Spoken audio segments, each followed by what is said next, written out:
Our next presenter is Christopher Brumgard from Oak Ridge National Labs. He will be doing a presentation on the impact of ZFS Direct I/O on OSD performance.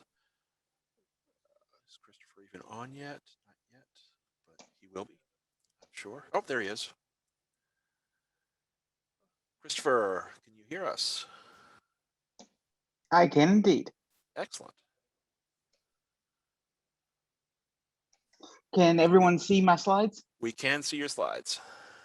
At least Okay. I can. I'm going to hold back on sharing my video. I'm on vacation right now, so my Wi-Fi is a little wonky. Understood. So my name is Christopher Brumgard. I'm giving a presentation on the impact of ZFS Direct I/O on OSD performance.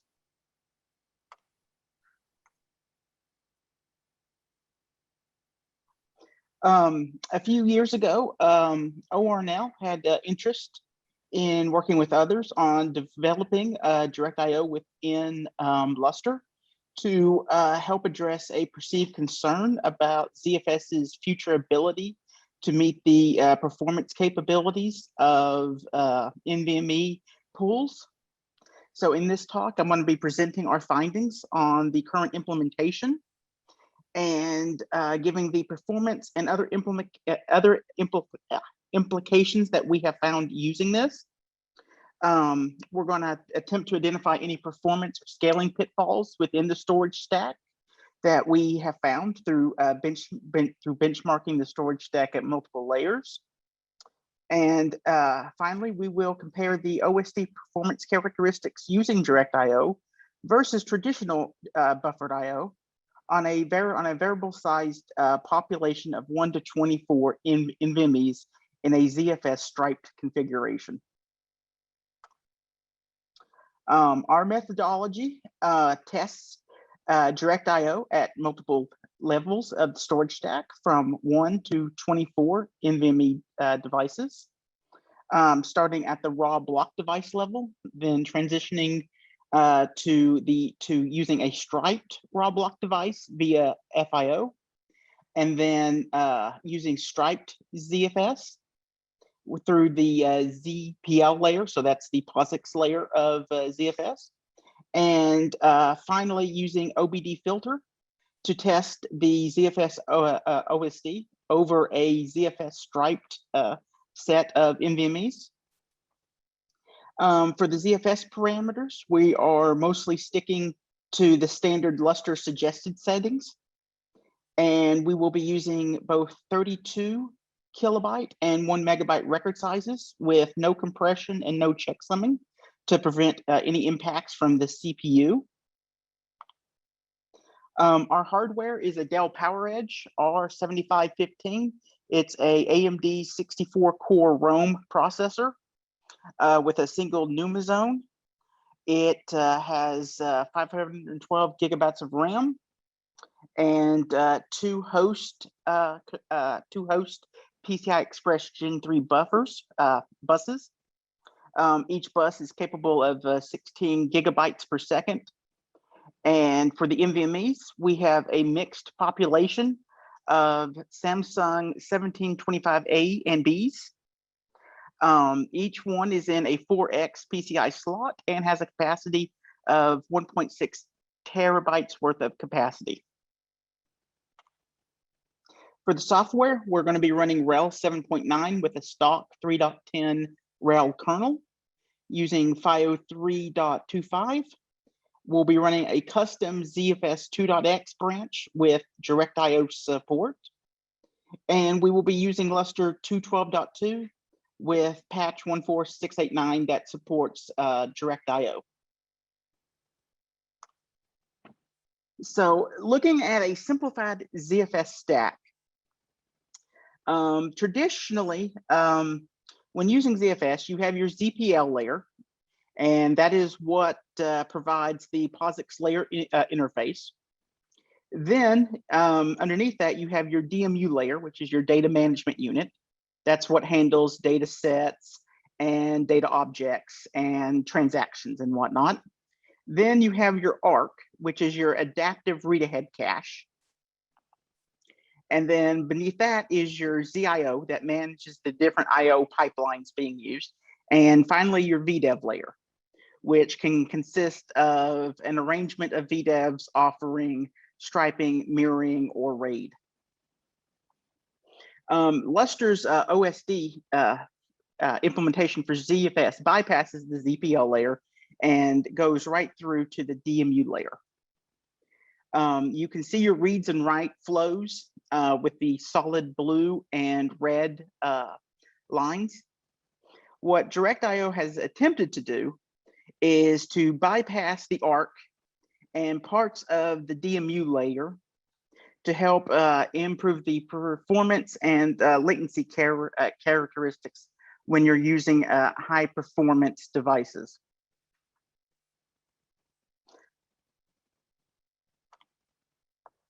So being good storage engineers, we started out first testing each of the single block devices.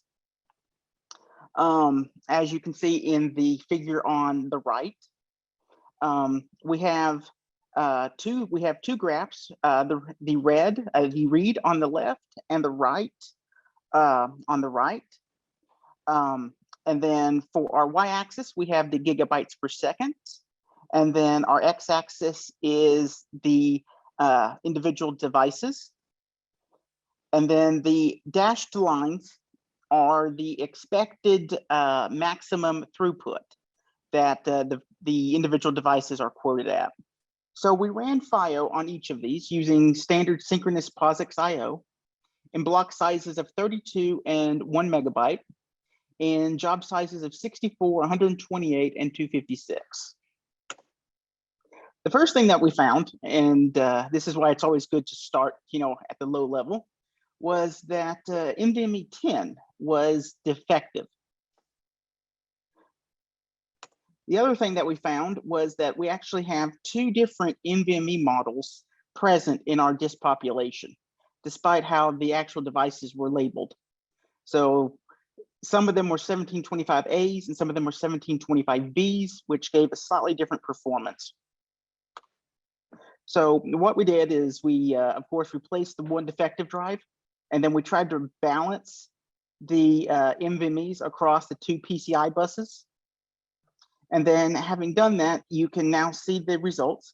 And we now have divided the results into two graphs where you have the 32 kilobyte on the top row and the 1 megabyte block size on the bottom row. And again, your reads are shown in the left column and your writes are shown in the right column.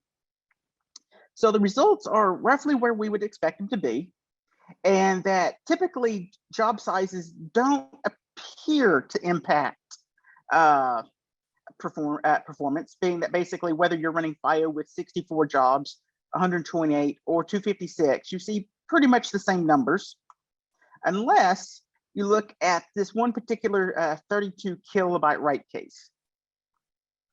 Right, and there you see that with DirectIO, it does show higher than what expected performance would be.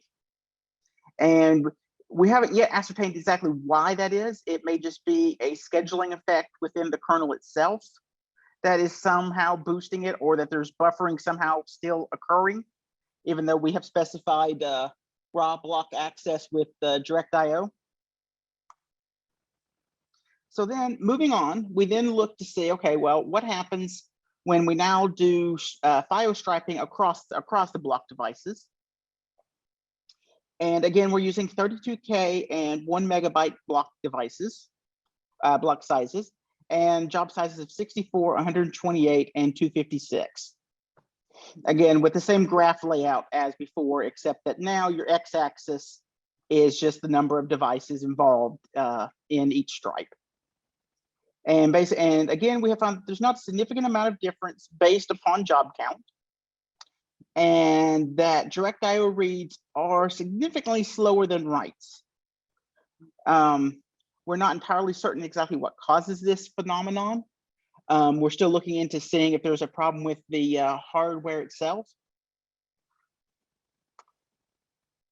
But more interesting, what we see though is that both reads and writes show an early plateau in performance, starting around 4 to 8 devices, and then continuing until you reach 16 devices, and then performance starts scaling back up again.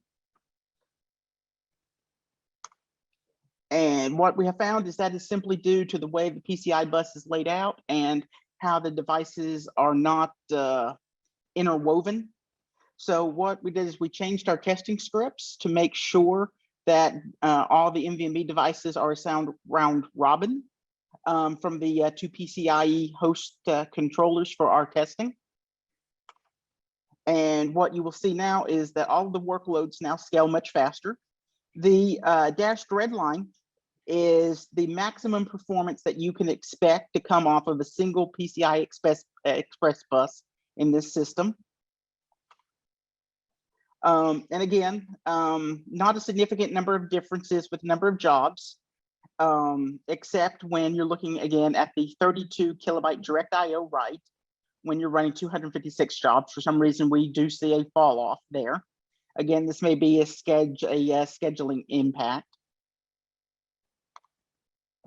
And then that direct IO's reads are significantly slower than writes, which again is unexpected. And that a limit is typically hit at around 4 NVMEs, and then it just plateaus out from there.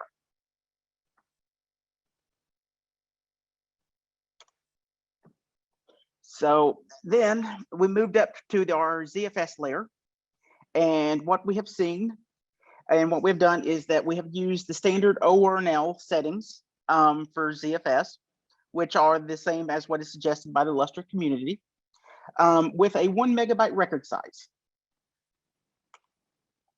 The good news here is that moving up to the ZFS level, 1 megabyte reads and writes do not drop performance from the raw block access. And the raw block access at this point is given with the dashed red line.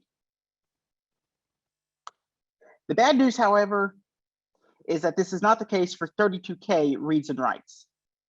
The reason being is that direct IO requires reading and writing whole records, and each read ends up translating to a whole 1 megabyte read, and that every write on the 32 kilobyte write path ends up falling back to the buffered path, which you can see on our next graph.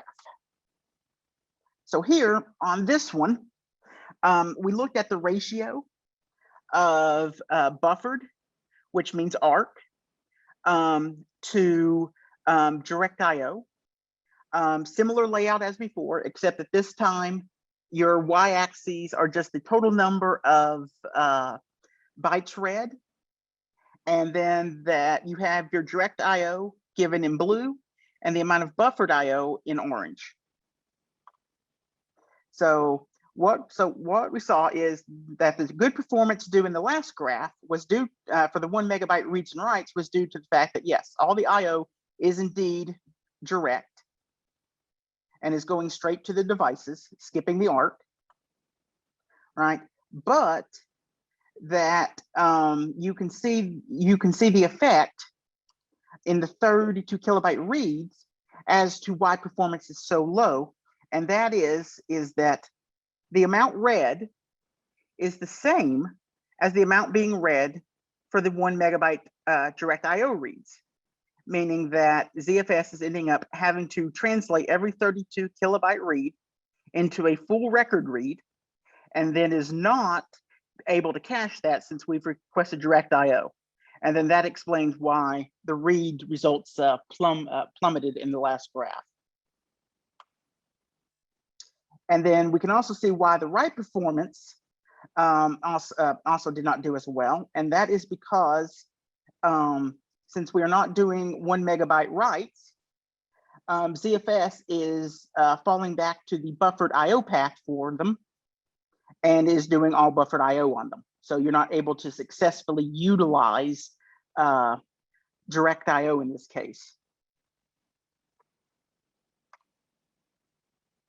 So what we try to do is, okay, well, let's say that instead we shift to a 32 kilobyte record size instead of the 1 meg. And we got the following performance numbers. You can see that the 32 kilobyte read did significantly improve now. Again, because you're now able to take advantage of direct IO, and you're not having to do, you're not having to read, the whole record just for a small chunk of data and then having to throw that record away just to do it again on the next read. But the problem, though, that we've seen is that then this in turn then diminishes the results that you'll see for the 1 megabyte reads and writes, because now, even though these are still direct IO, you're now having to read and write multiple records at a time. And this has the effect then of introducing a lot of latency into the process.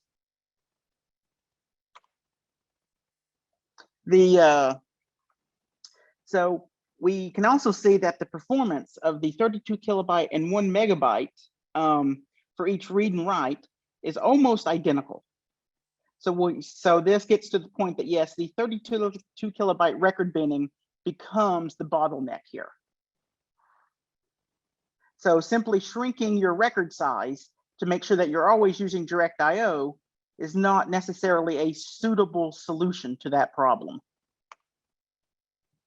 So finally, after we understood how direct IO is using the disks at the block level, the stripe block level, and the ZFS layer, we moved on to looking at Lustre using OBDFilter. So what we did was we ran OBDFilter survey on an OST with between 1 to 16 objects, 248 threads, and 512 megabytes per object. And in this graph, we continue to maintain the same layout as before. Here, the dashed lines represent the performance from the raw block access and from using direct IO through ZFS. And then each of the solid bars are simply the number of objects being used for that test. And what you'll see is that both the 32 kilobyte and 1 megabyte reads get substantially better performance than what we previously saw. You can see, in fact, that for the 32 kilobyte read, you're getting just about the same as raw block access, and for the 1 megabyte direct IO read, you're actually doubling the expected performance. And we'll get into why that is in the next slide. For the writes, though, you can see, though, that the write performance continues to decrease. Right, no matter the number of jobs or threads given, it never approaches your, the ZFS level of performance or even the raw block access. So here we can analyze and find out why this is happening. So again, this is like the graph we gave for ZFS, where we looked at direct versus buffered IO usage for each case. And what you'll see is that the reads are doing significantly better because they're all coming directly from the ARC and from Lustre. All right, so what this means is that basically, even though we have told Lustre that we're using direct IO and we've set ZFS up to use it, the OSD driver is not able to successfully use direct IO because of alignment issues, and it's having to fall back to just using buffered. And then you can also see that the writes are now also a mixture of both direct and buffered, which again goes back to show that the current Lustre implementation is not successfully aligning the reads and writes to successfully utilize direct IO within ZFS, and that is impacting our performance results. So finally, what we're going to do is we're going to look at a comparison to buffered. So what we have here is The dashed lines represent the performance results from using Lustre with DirectIO ZFS, and then the bars are the same except using non-buffered IO. So once again, going back to the traditional IO pipeline.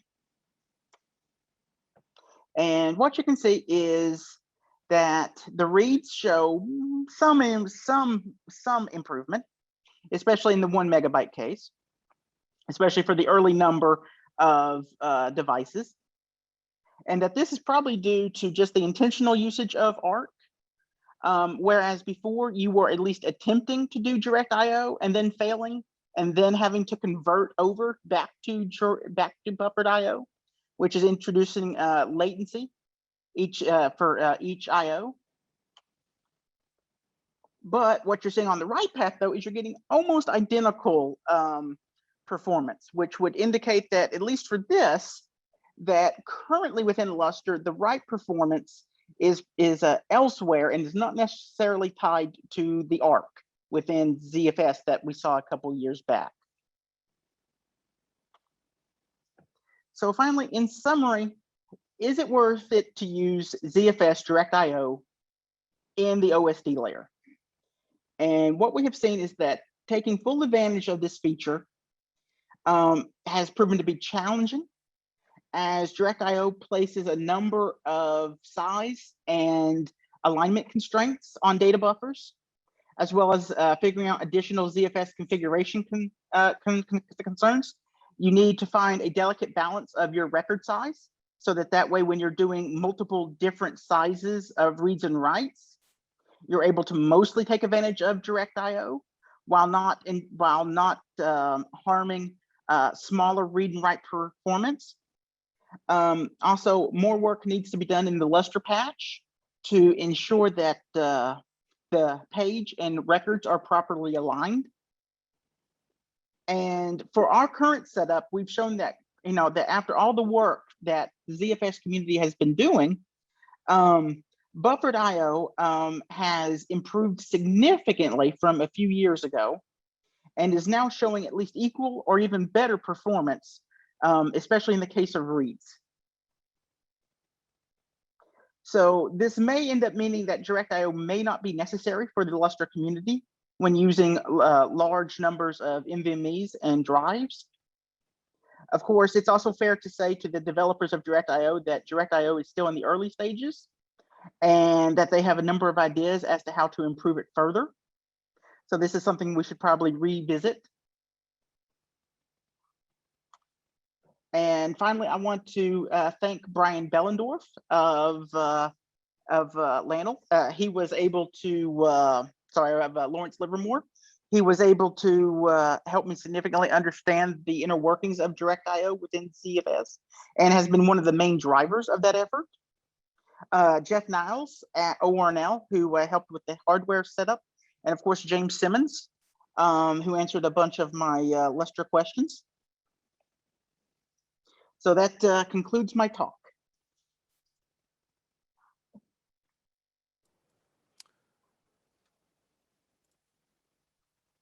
Thank you, Christopher. Let's see. We'll be taking about a 5-minute break, but there was one question from Patrick Farrell. He missed a note on a previous slide asking about resulting in patch, and he's wondering what the patch was. So the patch, let me go back to that slide,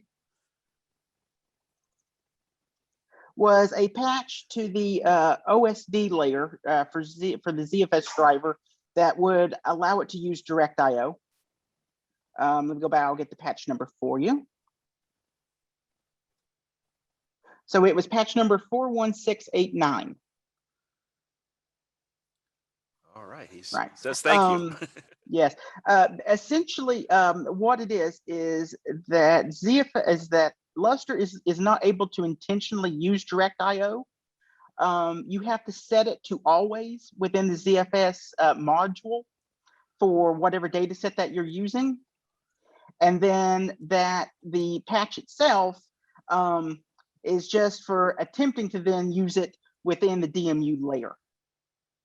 If you don't actually set it within ZFS proper itself, then it ends up just always falling back anyway. So that's what the patch refers to. All right. Thank you very much.